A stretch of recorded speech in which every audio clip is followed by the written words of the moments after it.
I descended. The spiral staircase was iron, cold, and rusted. My footsteps rang out like hammer strikes against an anvil. Clang, clang, clang, echoing into the abyss below.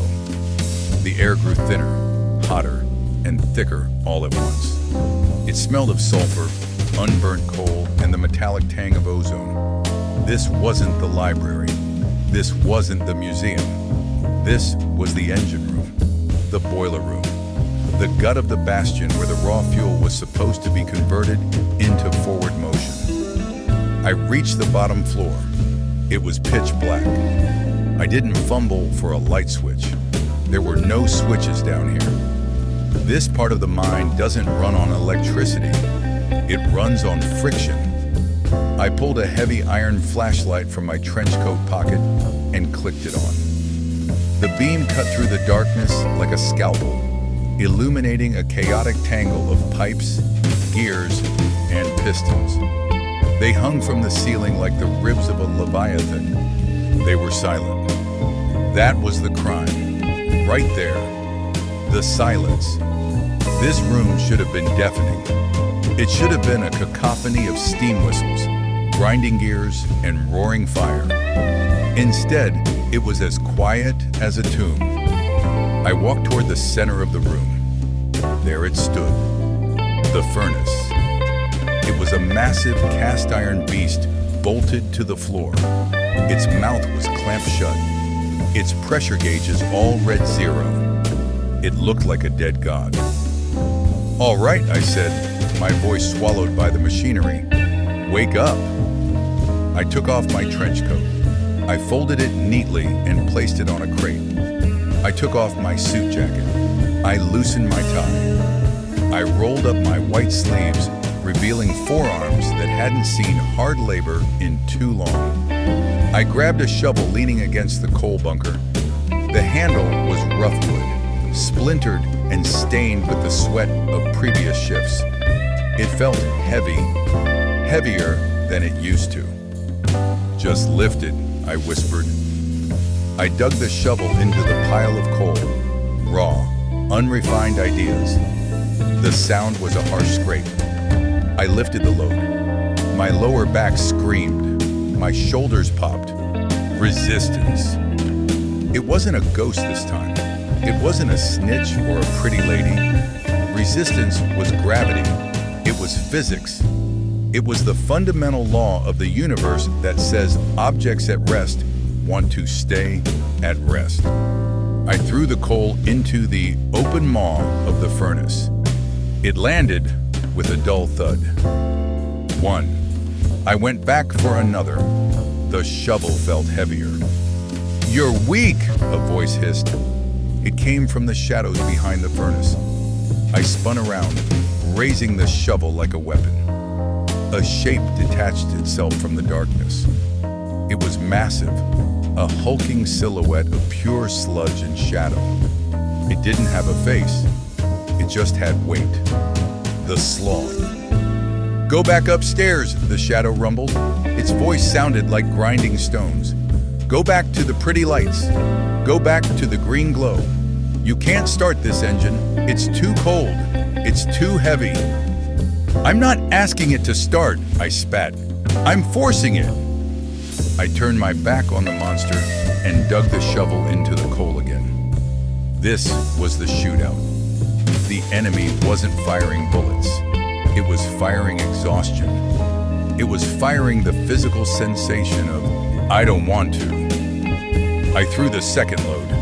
Clatter. The sloth laughed. It stepped closer and the room seemed to get darker. The pressure on my chest increased. "It's pointless. You'll burn out again. Why suffer? Just let it die." I ignored it. I grabbed a third load. My grip was slipping. My palms were sweating. "Shut up," I grunted. I threw the coal. Then I grabbed a heavy iron pry bar. I jammed it into the flywheel of the starter mechanism. This was the hard part, the ignition. I pulled. Nothing moved. The wheel was frozen, rusted shut by weeks of neglect. The sloth was right behind me now. I could feel its cold breath on my neck. It was trying to paralyze me, to weigh down my arms so I would drop the bar and surrender. "Let go," the shadow whispered. "It hurts. Just let go." No. I planted my feet. I gritted my teeth until my jaw ached. I poured every ounce of frustration, every ounce of guilt, every ounce of anger I had collected upstairs into my arms. I pulled. Screech. Metal ground against metal. A sound like a banshee screaming. And then, a spark. It was a brilliant, blinding flash of Muzzle-Flash orange. It erupted from the friction of the wheel, lighting up the room for a split second. In that flash, I saw the room clearly. The grime, the sweat flying from my face, the terrified recoil of the shadow monster. Orange, the color of violence, the color of heat. I pulled again. Screech.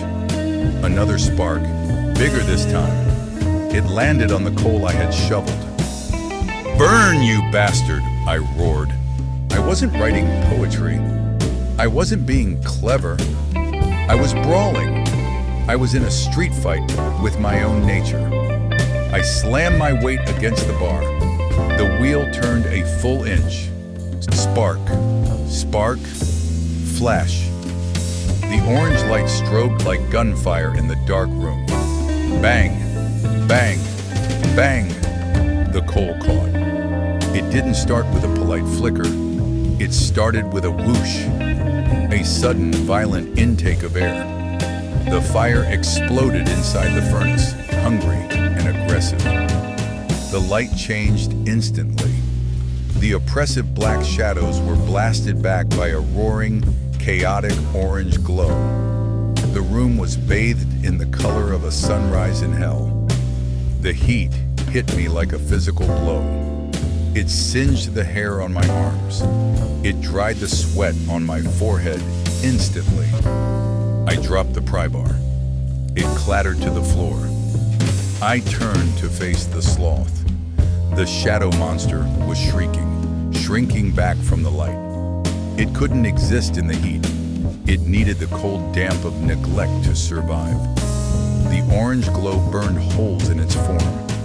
It dissolved, evaporating like steam, retreating into the cracks of the floorboards. "Case closed," I panted, my chest heaving. The furnace roared in answer. The pressure gauges began to twitch. The needle jumped from 0. The pistons overhead gave a shudder, then a groan, and then ka-chunk. Ka-chunk! The heartbeat returned. The rhythm of the work. The sound of the factory coming back online. I leaned against the wall, sliding down until I hit the floor. I was covered in soot. My hands were shaking. My back was on fire. I had never felt better in my life. This was the secret they didn't tell you in the great hall upstairs. Inspiration isn't a gentle wind. Inspiration is a furnace you have to stoke with your own blood and sweat. It's dirty. It's loud. It's violent. I looked at my hands. They were black with coal dust. "Good," I said. I watched the fire through the grate. It danced with a manic orange energy. It was eating the fuel I gave it and asking for more. I stood up. My legs were shaky, but I stood. I walked over to my trench coat. I put it back on, buttoning it over my dirty shirt. I adjusted my collar. I looked at the furnace one last time. "Keep burning," I ordered it. "I'll be back with more coal." I turned to the stairs. The climb back up would be long, but the lights would be on now. The heat would rise through the vents, warming the floor of the study, melting the ice in the pipes. I had won the shootout, but the war was a daily shift. I put my hand on the railing and began the climb. Case continuing. One last step.